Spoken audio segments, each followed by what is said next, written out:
যদি অনেকে বুঝে না বুঝে উল্টাপাল্টা কথা বলতেছে। একজন বিয়ে করে এনে ঘরের দরজায় বসিয়েছে, দাদি এসে বলছে, দেখো আমার কিন্তু কিছুদিন পরে ফুটি চাই। ফুটি বলে না? কিছুক্ষণ পরে শাশুড়ি এসে বলছে, বৌমা খুব আদর করেছে, বিয়ে দিয়েছি, আমার এক্ষুনি নাতি চাই। ননদ যেটা ছিল ওইটা এসে বলছে, ভাবি আমি ভাতিজা চাই। দেবর যেটা ছিল ওইটা এসে বলছে, আমি খুব তাড়াতাড়ি ভাতিজা চাই। স্বামী কিছুক্ষণ পরে প্রবেশ করে বলছে, স্ত্রী তুমি যাই করো, আমি কিন্তু বেবি চাই। মেয়েটা আবার মিটি মিটি হেসে বলছে, তোমার কি সব পাগলের বংশ? আমি কেবল বিয়ে করে বাসর ঘরে আসলাম, আর এখনই যেভাবে বাচ্চা চাওয়া আরম্ভ করিস। কেউ পতি চাই, কেউ নাতি চাই, কেউ ভাতিজা চাই, কেউ বেবি চাই। সময় তো দেবে। আমার সময় না দিলে এটাকে আমি ফ্লাক্সিলোড করে বাড়ি থেকে নিয়ে এসেছি। অন্তত যে অবস্থা চলছে, আমার কিছুদিন সময় দেন, 10 মাস 10 দিন যাক, এরপরে তোমাদেরকে বেবি ভাতিজা পুতি নাতি যা লাগে সব আমি দেব। আমাদের অবস্থা তো এই 17 বছরে যা করেছে, কত কোটি টাকা বাইরে পাচার হয়ে গেছে আপনি দেখতে পাচ্ছেন। আজকে ডক্টর মোহাম্মদ ইউনূস একটা ঘোষণা দিয়েছে, যত টাকা বাইরে আছে তার 3 ভাগ আসার প্রক্রিয়া আরম্ভ হয়ে গেছে, আর 1 ভাগ বাকি আছে, ওইটাও আসবে ইনশাআল্লাহ। যারা এভাবে মানি কাটিং করেছেন, তারা যদি টাকা দিতে না পারে, তাদের বউ ছেলে মেয়ে যা আছে সব রাষ্ট্রের কাজে লাগানো হবে।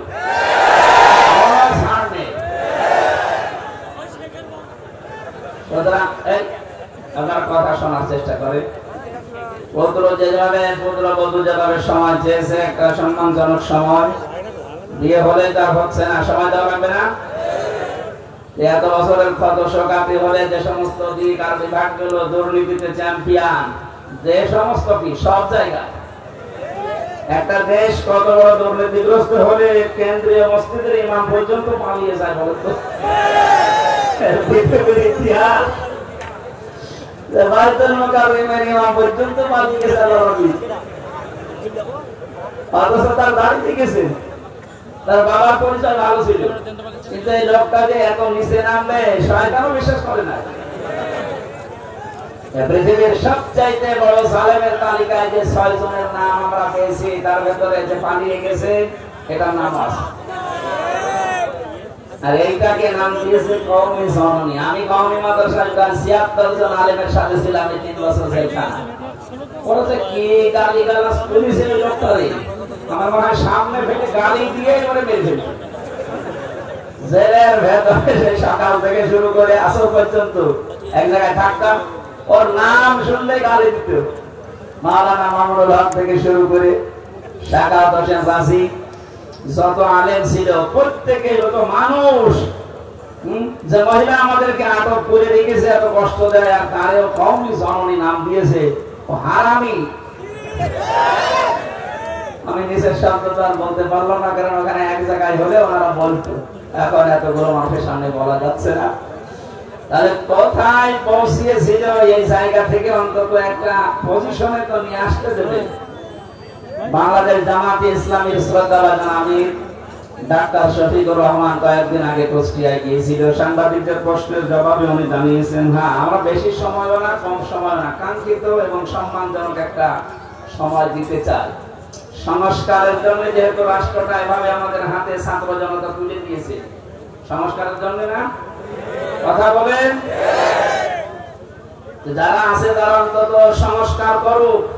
সংস্কার না করে যদি আবার নির্বাচন দেন দিয়ে দিই, তো হয়তো রাতের ভোট হবে। আমার 33 বছর বয়স, আজ পর্যন্ত ভোট কি আমি দিতে পারলাম না? না পারিনি, কারণ এই 15 বছর তো পারিনি, আর এর আগে তো আমার ভোট হয়নি। তাই কিভাবে যে ভোট দেয় সেটা আমি জানিও না। সামনে সেই সুযোগটা তো অন্তত তৈরি করতে দেবেন, নাকি বৌমাকে বলতেন এখনই বাচ্চা দাও?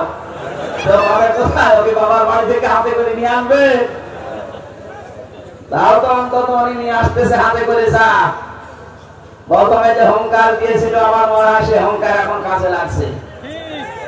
বাংলাদেশকে যদি অশান্ত করতে চান, সেভেন সিস্টার অশান্ত হয়ে যাবে।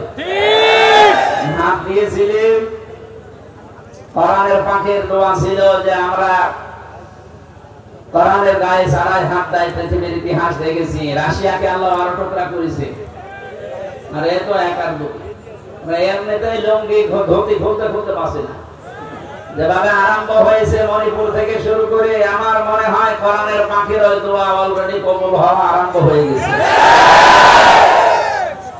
ওরা পাকিস্তান থেকে বাংলাদেশকে আলাদা করেছিল, তারপরে আমরা বলেছিলাম যে ওরা আমাদের বন্ধু নাকি। 53 বছর তো তাই চলছে। ওরা আমাদের বন্ধু কেন? কারণ ওরা আমাদেরকে সাহায্য করেছিল যে আমরা যেন পাকিস্তান থেকে আলাদা হতে পারি। আমরা তো এক ভাগ হয়েছি, আপনারা তো 7 ভাগ হচ্ছেন। আমরা সাহায্য করবো, আমরা বড় বন্ধু। বড় বন্ধু না? আপনারা এক ভাগ করে যদি বন্ধু হন, আমরা কয় ভাগ করছি? দরকার আরো বেশি করবো। চালান 29 টুকরা হবে, অসুবিধা নেই। আমরা হবো আপনাদের পরম বন্ধু। এই জন্য আমরা এই উদাহরণের মাধ্যমে যেটা শিক্ষা দিতে চাচ্ছি, এই লাভ সাপ না দিয়ে উল্টা পাল্টা মন্তব্য না করে ওনাদেরকে সময় দেওয়া দরকার যৌক্তিক ভাবে। নয়তো আমরা মনে হয় আবার সামনে যে উদ্দেশ্য নিয়ে ছাত্র জনতা এই বান্ধন খুলে দিল, এই দেশের 1628 জন মানুষ ছিল মেন দায়িত্বে। আমরা জেলখানায় মাওলানা মামুনুল হক সহ সারাই দেখেছি, এরা সব সময় হিসাব মিলাতাম, দেখি কারা কারা। আমি হিসাব করে করে দেখেছি 1628 জনের 1627 জন মানুষের হাত এভাবে বাঁধা ছিল, শুধু একটা হাত খোলা ছিল। কয়েকদিন আগে আমার মামলা যতগুলো ছিল সব খারিজ হয়ে গেছে। 4-5 দিন আগে বিচারপতি মামলা এভাবে দেখার পর বলছে, একটা মামলা হলো, এর কোনো মাল ম্যাটারেস নেই, সব খারিজ করে দিলাম। আমি বলতে গেলাম যে মাননীয় আদালতে মামলা তো আপনার কাছে 3 বছর ছিল, তা আপনি এর আগে তো এই মামলা বহুবার আপনাকে দেখানো হয়েছে, আপনি বলেছেন না এ মামলা জামিন হবে না, এখন হঠাৎ করে বলছেন কোনো মাল নেই। আমি এই কথাই আমার বলতো যে হুজুর কিছু করার নেই, আমার হাত বাঁধা ছিল, এখন হাত খোলা আছে, কোন চাপ নেই উপরে। এই জন্য যা দেখলাম আমি ন্যায় বিচার করে দিলাম। আমার মনে হয় এরকম যদি এই একজনের না, এই 1628 জন যারা দায়িত্বে এখন আছে, প্রত্যেকের এভাবে আমরা হাত খোলা দেখতে চাই। আবু সাইদ এভাবে হাত খুলে দাঁড়িয়েছিল না, সবার এভাবে যদি হাত খোলা থাকে। ছাত্র জনতা এটা চেয়েছিল, ওনাদের যে 9 দফা ছিল তার ভেতরে এইটা, কেউ হাত বন্দি থাকবে না, সব হাত খোলা থাকবে। আমরা যদি হাত খোলা থাকতে পারি আর কোরআনে কারীমকে যদি উপরে উঠাতে পারি, আমান হাকামা বিহি আদালা, কোরআন দিয়ে যারা বিচার ফয়সালা করে ওরা ন্যায় বিচার কায়েম করতে পারে। এখন বলতে পারেন কোরআনের বিচার যে দেশে নেই ওই সমস্ত দেশে কি ন্যায় বিচার নেই? না, নেই। আমি কয়েকদিন আগে সিঙ্গাপুর, মালয়েশিয়া, থাইল্যান্ড যে সমস্ত দেশে ঘুরেছি, তার বিচার ব্যবস্থা ভালো, কিন্তু কাঙ্ক্ষিত মানের ন্যায় বিচার ওখানেও নেই। এখানকার কিছু জালেম পালিয়ে ওখানে গেছে, আমি জুলমের উপরে কথা বলেছিলাম। ওরা ওই দেশের পররাষ্ট্র মন্ত্রণালয়ের নালিশ দিয়েছে যে এনার নামে মামলা আছে, এনি রাষ্ট্রবিরোধী জঙ্গি, আর ইনি এখানে এসে কথা বলেছে। ওই দেশের পররাষ্ট্র মন্ত্রণালয় থেকে কয়েকদিন খোঁজ খবর নিয়ে যে এখন দেখছে যে আমার মামলায় খারিজ হয়ে গেছে, এই মামলায় আমার কোনো দোষ নেই, নির্দোষ প্রমাণ করে খান আদালত আমার ছেড়ে দিয়েছে। এখন যারা নালিশ পার্টি ওরা বিপদে আছে, কারণ ওই দেশে আর যাই করুক স্বচ্ছতা রাখার চেষ্টা চালায়। আন্দাজে আপনি 1 দোষ দিয়ে দিলেন, আপনি তো দিয়েছিলেন রাজনৈতিক উদ্দেশ্য নিয়ে। সেটা যখন এই যে বাংলায় দাবি করে, আমার মামলার এই কপি যখন বাংলাদেশের পররাষ্ট্র মন্ত্রণালয়ের যে দায়িত্বে আছে তার কাছে দিয়ে ওই দেশে পাঠিয়েছি, দেখার পরে এখন যে লোক নালিশ দিয়েছিল ও বড় বিপদে আছে। সেই দিন আমাকে খোঁজ খবর কার কাছে পেয়েছে জানি না, অযা আমার বিরুদ্ধে যেন আর কিছু না বলে, তাহলে আমার আর এই দেশে পালিয়ে থাকা হবে না। আমি এখান থেকে একটা বিষয় জানাতে চাই যে রেকর্ড হচ্ছে, আমাকে যেমন 3 বছর পরে খারিজ করে দিলেন, কোনো দোষ পাননি, এই জন্যই তো আমাকে মুক্তি দিয়েছেন নাকি বলেন? আমার মতো 1,10,000 মানুষ এখনো জেল খাটতেছে বাংলাদেশে। আমার মনে হয় 100 জনের 70 জন কিছুই জানে না। আমি যেমন কিছু জানতাম না আন্দাজে, ওরাও জানে না, কারণ আমি বেরিয়ে তো দেখেছি ভেতরে। সুতরাং যারা এই কাজ করছেন, এই মামলার আয়ু থেকে আমার মামলার আয়ু হাকাজি মিজান দেখে হাটে বাড়ি, এর আগে আমারই ওই সার বলা লাগতো, এখন মামলা খারিজ হওয়ার পরে আমার উল্টো সার বলছে। এই মিজান থেকে শুরু করে উপরের যে হাত ছিল, যাদের চাপে বিচারপতি রায় দিতে পারে নাই, আমি চাই তাদের ওই 3 বছর এরকম করে আটক রাখা হোক। শুধু আটক না, যে আচরণ করেছিল আমার সাথে, আপনাদের সাথে ওইটা করা দরকার। তাহলে দেখ কেমন লাগে। বাসে থাকাকালীন একটা উপন্যাস পড়েছিলাম, এর নাম ছিল দেখ কেমন লাগে। আমার মনে হয় কালামানিকে দেখে আমার ওইটা মনে পড়ছে, দেখ কেমন লাগে। 116 জনের তালিকা করবি কর। এখন জালেমদের তালিকা এভাবে 116 না, 1628 জন জালেমের তালিকা মোড়ে মোড়ে টাঙিয়ে রাখা লাগবে, দেখলেই কুকুরের মতো পিটাতে হবে। এগুলো সমাজের ক্যান্সার।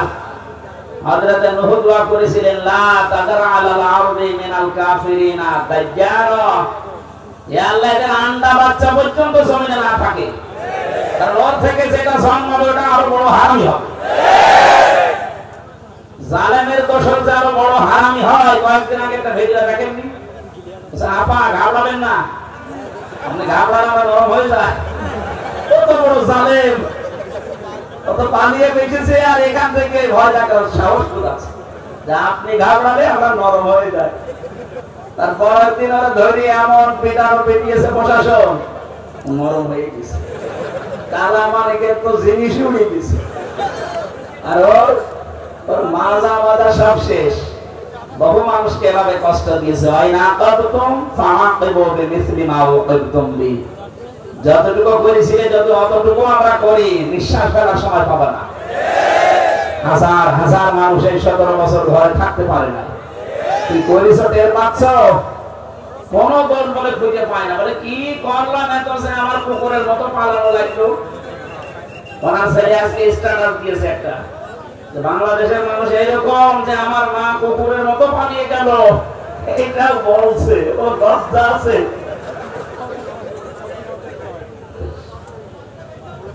মাথা খারাপ পাগলের মতো কথা না বলেন যে আমার মা দেখার মতো এত কিছু করলো, আর তাকে এই দেশের মানুষ কুকুরের মতো পালিয়ে যেতে বাধ্য করলো।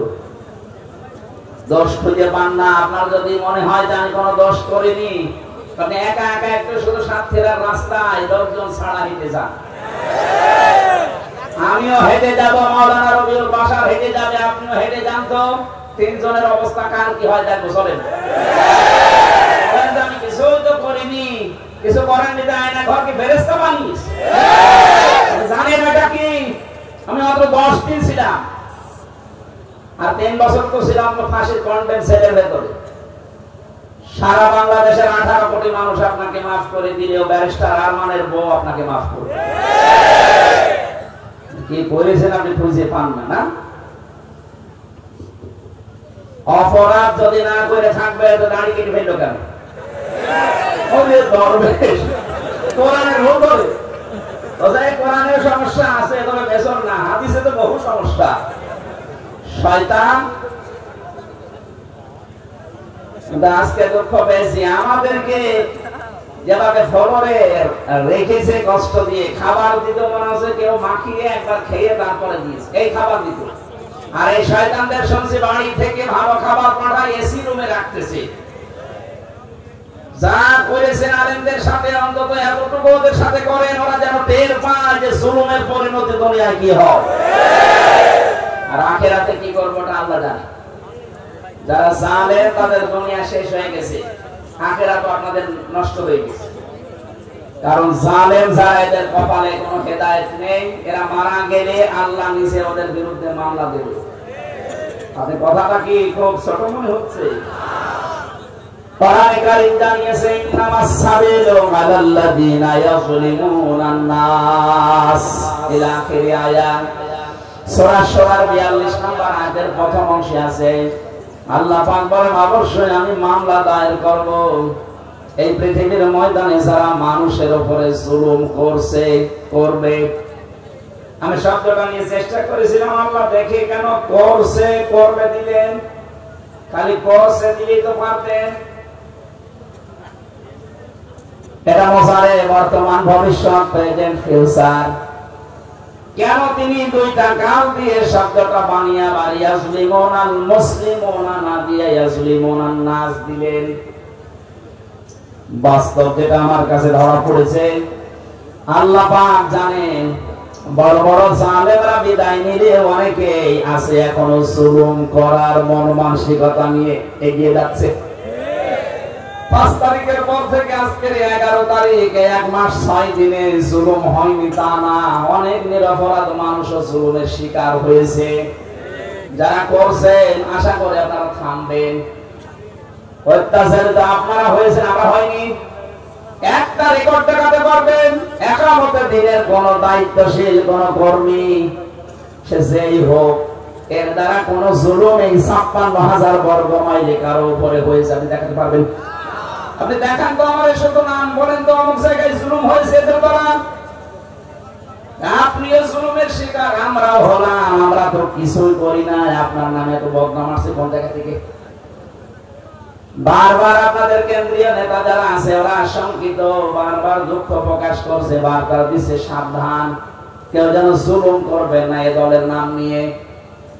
এরপরও যদি আপনি না থামেন আপনার কপাল ওই সালেমদের মতো কিন্তু আগুন লাগবে। আশা করছি আপনি থামবেন। আল্লাহ ইয়াজলিমুনান নাস এই জন্য দিয়েছিলেন কারণ ওই আগেই শেষ হয়ে যায়নি জুলুম, এখন অনেক জুলুম চলছে, কিয়ামত পর্যন্ত কম বেশি এটা থাকবে। আর জালিম যারা তারা আল্লাহর কেসের আসামি। কেস করবে কে? কত ভয়ঙ্কর শব্দ দেখেন, আল্লাহ নিজে কেস করবে। ও সাতক্ষীরাবাসী, আপনাদের উপর যারা জুলুম করেছে 15 সাড়ে 15 বছর আমি দেখেছিলাম জেলখানায় বসা থাকা অবস্থায় ওখানে যোগান করার সমকাল যেত পেপারের কাটিং গুলো নিয়ে এসে আমাদেরকে দিয়েছে। বাস্তবে দেখতাম আপনাদের ঘর বাড়ি পর্যন্ত বুলডোজার দিয়ে ভেঙে দিয়েছে। নাকি এটা মিথ্যা লিখেছি? এর দ্বারা কি অত্যাচার করবে তারা? বাড়িতে থাকতে দেয়নি, ধানের ক্ষেতে, আম বাগানে, কত জায়গায় 15টা বছরের ভেতরে ওরা ঘরে ঘুমাতে পারে নাই। এই জুলুম অত্যাচার যারা করেছিলেন, যাদের নির্দেশে করেছিলেন, আমি কোরআনে কারীম গ্যারান্টি দিয়ে বলতে পারি আপনারা সব আল্লাহর মামলার আসামি। আর ভাই আপনি যদি হামজার মামলার আসামি হতেন, টাকা পয়সা দিয়ে আমাকে ম্যানেজ করে আপনি খালাস পেয়ে যেতেন। মামলার বাকি যত বড় হয় এই কেস মিটানো তত কঠিন হয়। যেটা আমার মামলায় দেখেছেন, কত মানুষের মামলা আমার সামনে দেখলাম উঠছে 2 মাস 3 মাস 5 মাসে তারা বিদায় নিয়ে চলে যাচ্ছে। আমার আর মাওলানা মামুনুল হকের মামলা উঠলে বলে হাত বাঁধা ফেলে দেয়, কারণ আমার মামলার আসামি মিলন না, রবিউল বাসার না, যে টাকা পয়সা দিয়ে মুখ বন্ধ করে দিলাম ভাই খান।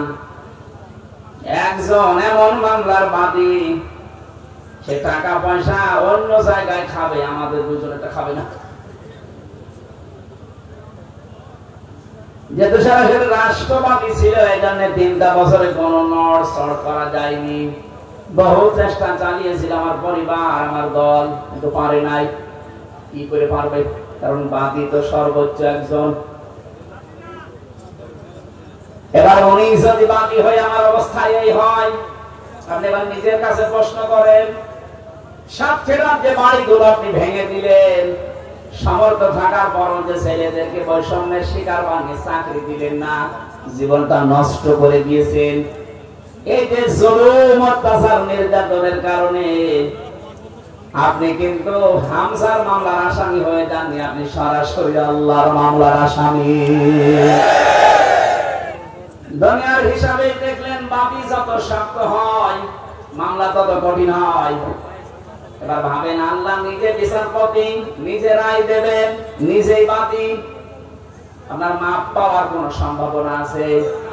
আপনার মামলা খারিজ হওয়া দূরের কথা, কেউ কথাও বলবে না। রাষ্ট্রে যদি কেউ বাদী হয়ে যায় রাষ্ট্র, তাহলে তার পক্ষেও কেউ দাঁড়াতে চায় না। আমার 3টা বছর এমন হয়েছিল, আমার টাকা পয়সা বাবা দিয়েও উকিল পাই না, বলে না ওর পক্ষে দাঁড়ালে আমার ক্যান্সেল করে দেবে। আর আল্লাহ সরাসরি বাদী, নিজে রায় দেবে, কে দাঁড়াবে আপনার পক্ষে? এখন যদি মনে করেন না আমার কাওয়া আছে, কাওয়া পালিয়ে বাঁচছে, বহু দালালি করেছে। আমাদের কুষ্টিয়ার একজন ছিল, বহু দালালি করেছিল, এখন আর পার পাচ্ছে না। জালেমদের পরিণতি এত করুণ হয়, ভয়ঙ্কর হয়। সেদিন সে দেখলাম মানুষের বাড়ি ইট খুলে খুলে বিচুরি যাচ্ছে। যা সাতক্ষীরার মানুষগুলো ভদ্র আছে, এই জন্য এখনো ঝামেলা করেননি। না, জালেমদেরকে ছাড় দেওয়া ঠিক না, কারণ জালেমকে যদি কেউ মাফ করে দেয় সে যেন মজলুমের উপর অবিচার করে। আপনি যদি এই পর্যায়ে পড়তেন তাহলে বুঝতেন। আমার বউ তো মাফ করতে চাইল না, কিসের মাফ? ব্যারিস্টার আরমান, আমি তো 3 বছর আসে 8 বছর, ও মাফ করবে? জালেমরা এই জন্য আপনার দুনিয়া শেষ হয়ে গেছে, আখিরাতও শেষ। এখান থেকে শিক্ষা নিয়ে আগামী পৃথিবীতে কিয়ামত পর্যন্ত। তাহলে এখন আপনি বলেন আপনি ধরা খাবেন কিনা? আমার তো মনে হচ্ছে আপনি ধরা খেয়ে বসে আছেন। শুধু হুজুরের দিকে দোষ না দিয়ে নিজের দিকে দেন, আপনি নিজে ধরা খাচ্ছেন। আপনাকে আমি বাঁচাতে এসেছি, আমার কোনো লাভ নেই এখানে। আমি নিজে আমল করে যদি জান্নাতে যেতে পারতাম তাহলে পিছিয়ে পথে আসতাম না। আল্লাহ রাব্বুল আলামিন আমাদেরকে জানিয়েছেন, ফালতাকুম মিনকুম উম্মাতুন ইয়াদউনা ইলাল খায়র ওয়া ইয়া'মুরুনা বিল মা'রুফি ওয়া ইয়ানহাউনা আনিল মুনকার ইলা আখিরি আয়াত। রাব্বুল আলামিন বলেন, তোমাদের ভেতরে অবশ্যই এমন একটা দল থাকা লাগবে যে দল ভালো মানুষকে ভালো কাজের দিকে আদেশ দেবে, অন্যায় কাজে বাধা প্রদান করবে। উলাইকা হুমুল মুফলিহুন, এরাই সফল কাম। আমি সফল কাম হওয়ার জন্য, সফলতা পাওয়ার জন্য আপনাকে আমি এই লাইনে ডাকছি। আমি দেখতে পাচ্ছি কোরআনের চোখ লাগিয়ে আপনি জাহান্নামে যাচ্ছেন, আপনি ধরা খাওয়া বসে আছেন। এই জন্য সাইয়েদিনা যাদের ঠিক নেই এখন ঠিক করেন। এখন যদি বলেন নবী নেই, আমি ঠিক করবো কি দিয়ে? সাতক্ষীরা বাসী নবী কিয়ামত পর্যন্ত থাকবেন, এটা আল্লাহ ভালো করে জানে না, জানি না?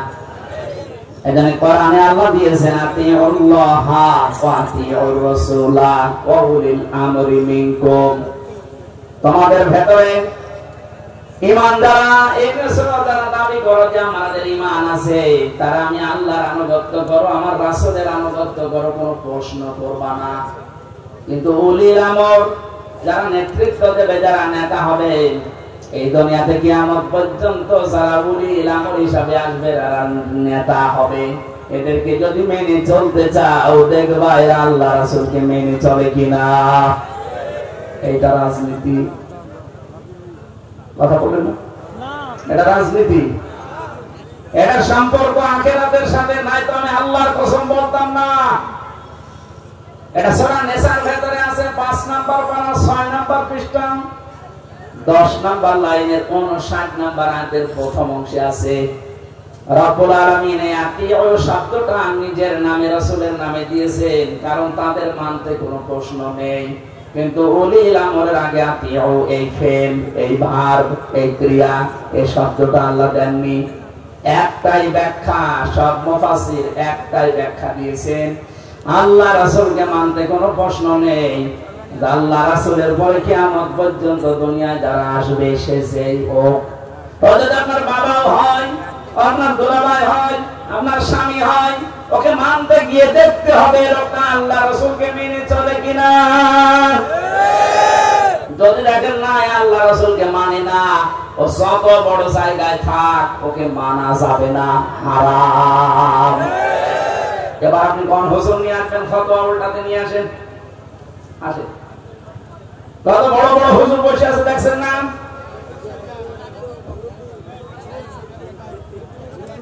কসম আল্লাহর, আপনাকে আমি বাঁচাতে চাই। আপনি ফিরে আসেন, মন থেকে কথা বলছি, আমার ঈমান থেকে কথা বলছি, আপনি ফিরে আসেন। সাইয়েদিনা শুধু পড়লেই হবে না, আমাদের তো কারোরই সাইয়েদিনা ঠিক হচ্ছে না। দ্বিতীয় নম্বর শব্দ তো আরো কঠিন, মাওলানা। মাওলানা মানে কি? আমি হামজা, হ্যাঁ? মাওলানা শব্দের শাব্দিক অর্থ গাইডলাইন দাতা, অভিভাবক, পথ প্রদর্শক। এই পৃথিবীতে জান্নাতের পথ যিনি আমাদেরকে দেখিয়েছেন তিনি হচ্ছেন মুহাম্মাদুর রাসূলুল্লাহ। সুতরাং তার দেখানো পথ বাদ দিয়ে নতুন কোন পথ যদি আমার সামনে আসে, ওটা যদি আমার বাবাও আবিষ্কার করে, আমি মানি না। আরো জোরে বলেন। হযরত আয়েশা থেকে বর্ণিত, বিশ্ব নবী জানিয়েছেন, আমার আনিত ইসলামের ভেতরে নতুন করে কিছু যদি কেউ দেয়, ফাহুয়া রাদ্দুন, সেটা সরিয়ে ফিরে দাও। এই জন্যই তো আমরা মাজারের পক্ষে নেই।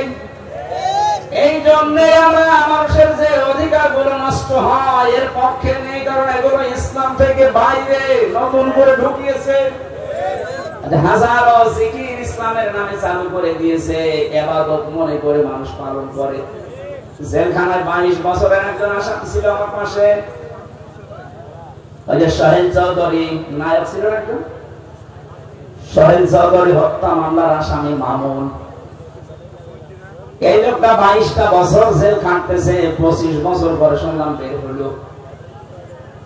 ওই সময় 22 আর 3 বছর আমার সাথে, 25 বছর, 26 বছরের মাথায় বের হয়ে যেদিন গেল, মাঝে মাঝে লক্ষ্য করে দেখতাম সকালে জিকির করছে বসে বসে, ইয়া রাসূলুল্লাহ, ইয়া রাসূলুল্লাহ, ইয়া রাসূলুল্লাহ। একদিন বললাম, ভাই আপনি এই জিকির করেন, এটা তো জিকির না। রাসূলকে ভালোবাসি, রাসূলকে ভালোবাসে, কিন্তু জিকির তো রাসূলের নামে হয় না। জিকির হয় কার নামে? বলেন বলেন। জিকির হয় আল্লাহর নামে, আর দরুদ হয় রাসূলের নামে। ভোর পথে ছিল, ফিরে এসেছিল, পরবর্তীতে বললাম জিকির যদি করতে চান 4টা শব্দ দিয়ে করবেন, সুবহানাল্লাহ, আলহামদুলিল্লাহ, লা ইলাহা ইল্লাল্লাহ, আল্লাহু আকবার। কিন্তু জিকির আপনি যত জোরে করেন, আপনি দেখেন 4টা লাইন নিস্তার মানুষের ঘুম ভেঙে যায়। অত জোরে জিকির করা আপনার জন্য জায়েজ নেই। জিকির কিভাবে করবেন আল্লাহ কোরআনে শিখিয়েছেন, আযকুর রাব্বাকা ফি নাফসিকা তাদাররুআ ওয়া খিফাতাও ওয়া দুনাল জাহরি মিনাল কওলি বিল গুদুবি ওয়াল আসল ওয়ালা তাকুন মিনাল গাফিলিন।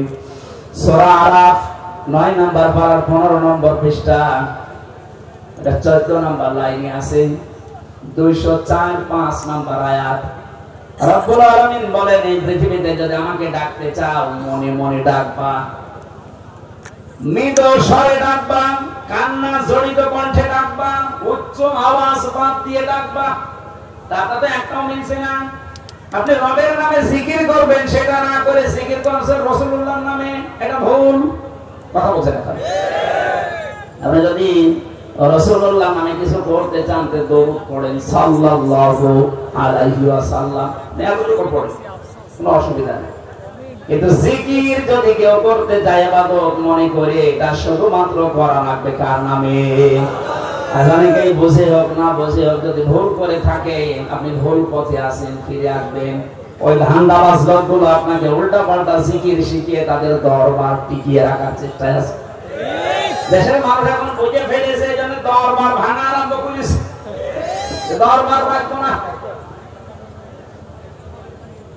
আমরা যতটুকু পেয়েছি মুহাম্মদুর রাসূলুল্লাহর কাছ থেকে, কারণ উনি আমাদের মাওলানা, উনি আমাদের নেতা, উনি আমাদের গাইডলাইন দাতা, উনি আমাদের পথ প্রদর্শক, উনি আমাদের অভিভাবক। ধরো যে কথাগুলো একটা একটা করে আমি আল্লাহকে শোনাই, এই সাইয়েদিনা মাওলানা, এই কথাগুলো যেন আমাদের জীবনে আল্লাহ সেট করে দেন, বলেন আমিন। সূরা আলে ইমরানের 102 নম্বর আয়াতটা পড়েছি। আয়াতের মূল শিক্ষা তিনটা। তাফসীর আকার আমরা এখন আয়াতের ভেতরে যাচ্ছি। রব্বুল আলামিন বলেন, ওহে যারা ঈমানের দাবি করো তারা শোনো। প্রশ্ন আসতে পারে, খালি ঈমানদারকে আল্লাহ ডাকলেন, এখানে তো ঈমানদার বাদে কোনো লোক নেই নাকি? হ্যাঁ, ঈমানের বাইরে আপনি আছেন কিনা দেখেন তো। দাবি তো করছেন আমিও ঈমানদার। ইদা সাররাতকা হাসানাতুকা ওয়া সাআতকা সাজ্জিয়াতুকা ফা আনতা মুমিন। আল্লাহর নবী বলেন, যখন তোমার ভালো কাজগুলো তোমাকে আনন্দ দেবে, অন্যায় কাজ দেখলেই তোমার কষ্ট লাগবে, তখন বুঝবা যে তোমার ঈমান আছে। বাংলাদেশে আমরা দেখেছি ভালো কাজ সবার কাছে ভালো লাগে না, অন্যায় কাজ সবার কাছে অন্যায় মনে হয়নি, কষ্ট লাগেনি, আর আনন্দে করেছে। এটা পার্থক্য হয়ে যাচ্ছে। ভালো কাজ যাদের কাছে আনন্দ লাগে না, অন্যায় কাজ যাদের কাছে কষ্ট লাগে না, বুঝবেন তার দাড়ি জোব্বা থাকতে পারে ঈমান। আরো জোরে বলেন, এটা ঈমান মাপার থার্মোমিটার। আপনি মেপে নিন আপনার ঈমান আছে কিনা। আল্লাহ এরকম ঈমানদারকে ডাক দিয়ে জানিয়েছেন, ইত্তাকুল্লাহ, আমাকে ভয় করো। নিরপেক্ষ দৃষ্টি দিয়ে শোনেন তো আয়াতটা। আল্লাহ ইত্তাকুল্লাহ শব্দটা দিলেন কেন? তাকওয়া শব্দের যে ব্যাখ্যাগুলো আমরা এতদিন পর্যন্ত অনেকে শুনেছি, তাকওয়া মানে আমরা মনে করি বিশাল জব্বা গায়ে দিয়ে, পাগড়ি মাথায় দিয়ে, হাতে তসবিহ নিয়ে দুনিয়া আর কোনো খেয়াল করে না, শুধু জিকির করে সুবহানাল্লাহ। বাস্তবে দেখতে পাচ্ছেন না? এটা আহ্বান জানাচ্ছি, এই দেশে যদি কোনো মূর্খ মানুষ বিশ্ববিদ্যালয়ে পড়তে চান, বাংলাদেশ জামাত ইসলামের এই কর্মী, এই সদস্যতে একটু ভর্তি হয়ে দেখেন, 3 মাসে 6 মাসে আপনি মনে করবেন আমি ভার্সিটিতে পড়ছি। জীবন চেঞ্জ হয়ে যাবে। আল্লাহ যে বলেন, কদ আফলাহা মান যাক্কাহা, ওই লোকটার জীবন সফল হয়ে গেছে যে নিজেকে পবিত্র করতে পেরেছে। আমি কোরআন শরীফ নিচে পড়ে যা গ্যারান্টি পাচ্ছি আপনাকেও দিচ্ছি। আপনি 6 মাস একটু লেগে থাকেন। আমার বাবাকে আমি লাগিয়েছি, উনি 6 মাসে দেখলাম পুরা পাল্টিয়ে গেছে। আমি পরীক্ষিত, এই জন্য আহ্বান জানালাম আপনি আসেন। 6 মাসের ভেতরে অনেক কিছু আপনার জীবন থেকে হারিয়ে যাবে, নতুন কিছু প্রবেশ করবে। আমি এ দলের খুঁটি হওয়ার জন্য চেষ্টা চালিয়েছিলাম জেলখানা থেকে পর্যন্ত। 6 মাস রিপোর্ট পরিবর্তন করার পরও দেখি না, এখনো কাঙ্ক্ষিত মানুষ যেতে পারি নাই। আমার গত 9 তারিখে ছিল, কিন্তু আমি হতে পারিনি, আমার আবার পিছিয়ে দিয়েছে।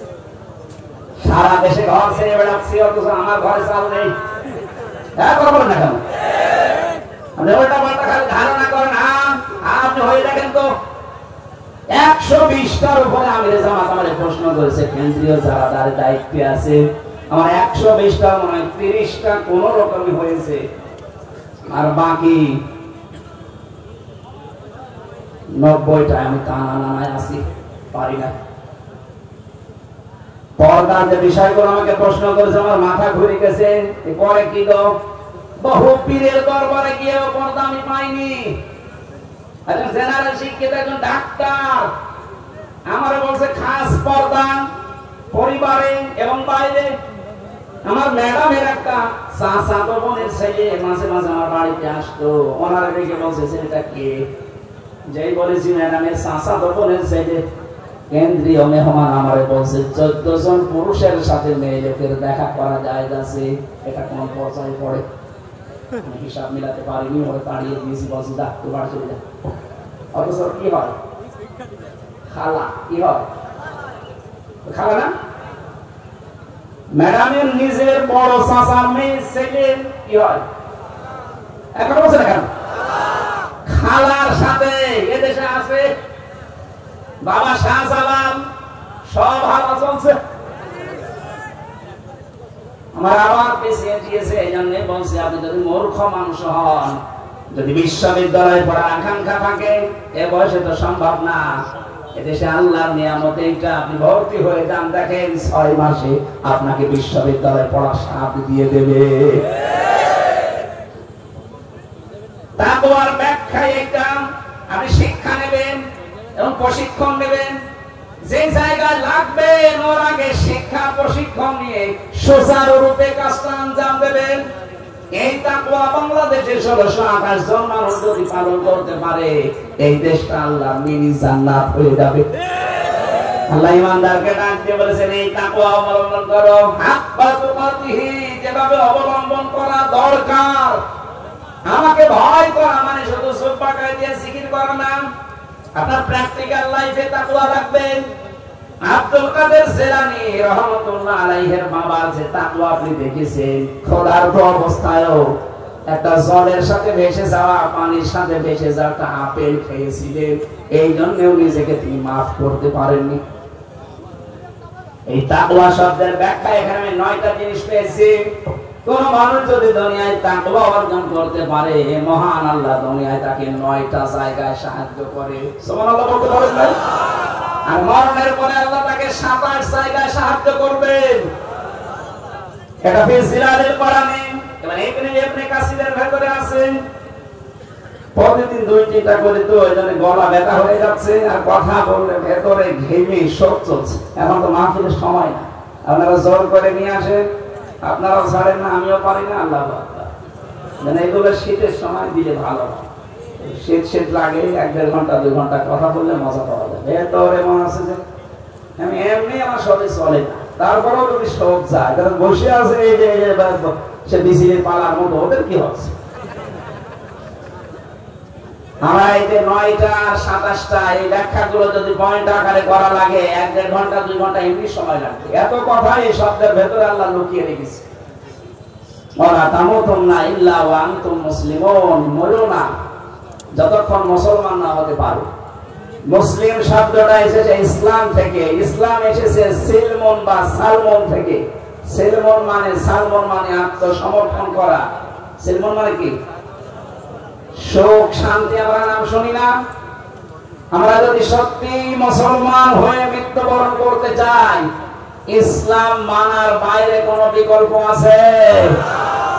ইসলাম 2 প্রকার। এখন প্রশ্ন আসতে পারে, সারা জীবন শুনলাম ইসলাম এক, এখন দেখছি ইসলাম আবার 2 প্রকার। ইসলাম 2 প্রকার কেন? ফিজিলালিল কোরআনে মুফাসসির লিখেছেন, 1 প্রকার ইসলাম আমার আল্লাহ দুনিয়া তৈরি করার পর থেকে কিয়ামত পর্যন্ত এটা চালাতেই থাকবেন। এই যে আম গাছে পেঁপে ধরে না, কি এটাকে প্রাকৃতিক ইসলাম বলা হয়।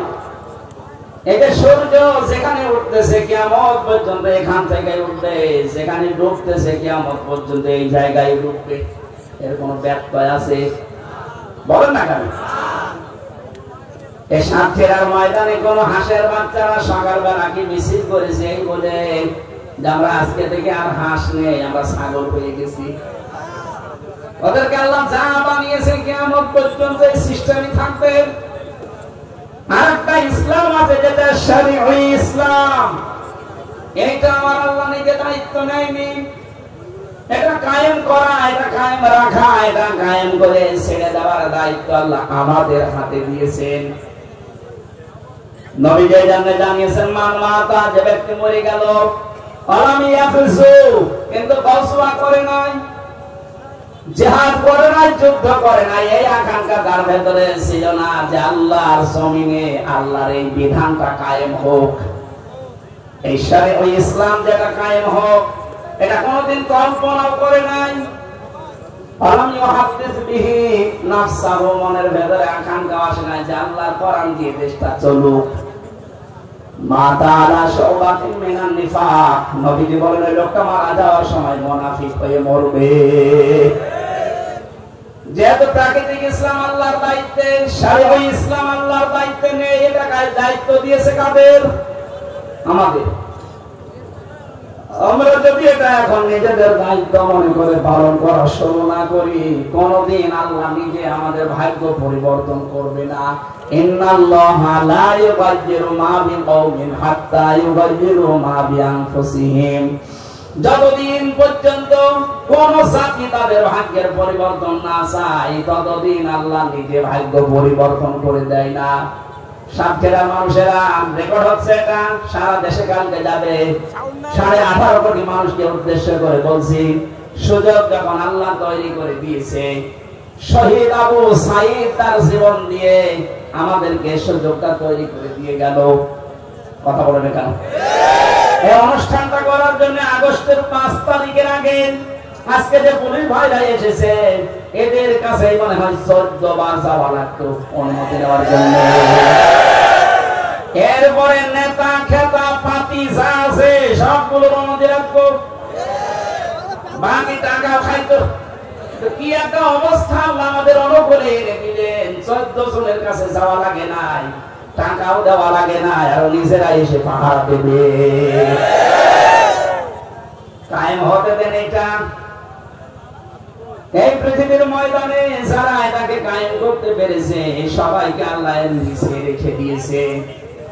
৫৫টা বছর আমরা তো দেখতে পেলাম, আমি দেখি নাই। মাওলানা রবিউল বাশার দেখেছে, বাবা জানিয়েছিলেন দেশটা কেমন চলে, দুর্ভিক্ষে মানুষ মরেছে।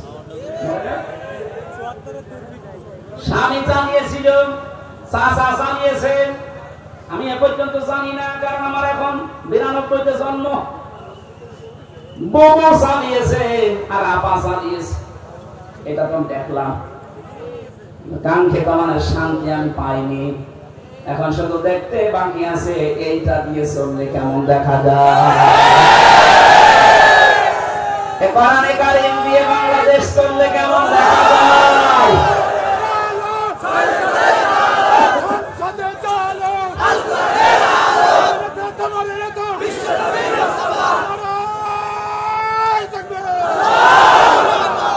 আসেন তো এটা হাতে উপদেশটা তুলে দেন, 5টা বছর দিয়ে দেখেন।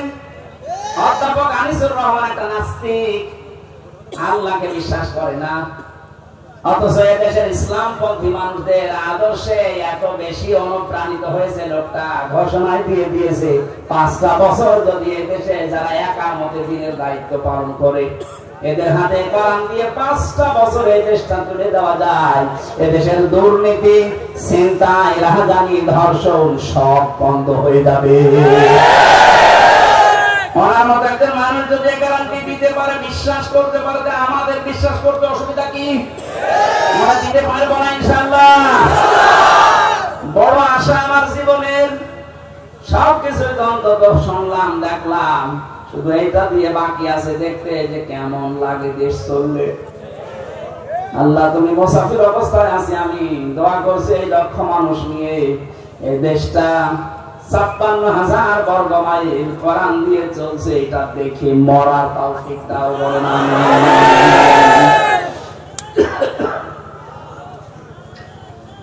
এজন্য আমরা যদি মুসলিম হতে চাই, কাগজে যেটা লেখা আছে, হাদিসের পাতায়, কোরআনের পাতায়, এই কাগজের ইসলামকে জমিনে দাঁড় করাতে হবে।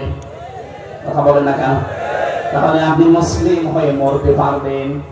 মান বারাল কোরআনা ফাস্তাযহারাহু, যে ব্যক্তি কোরআন পড়ে আর কোরআনকে বিজয় করার চেষ্টা করে, তাহাল্লা হালালাহু ওয়া হারামা হারামাহু, এর হালালকে হালাল জানে, হারামকে হারাম জেনে ছেড়ে দেয়, আদখালাহুল্লাহুল জান্নাহ, আল্লাহ যেন তাকে জান্নাতে দিয়ে দিয়েছে বলেন আমিন। আল্লাহ রাব্বুল আলামিন কোরআন কারীমকে দেশে কায়েম করার মাধ্যমে প্রকৃত মুসলমান হয়ে মরার তৌফিক দিন। আল্লাহুম্মা আমিন।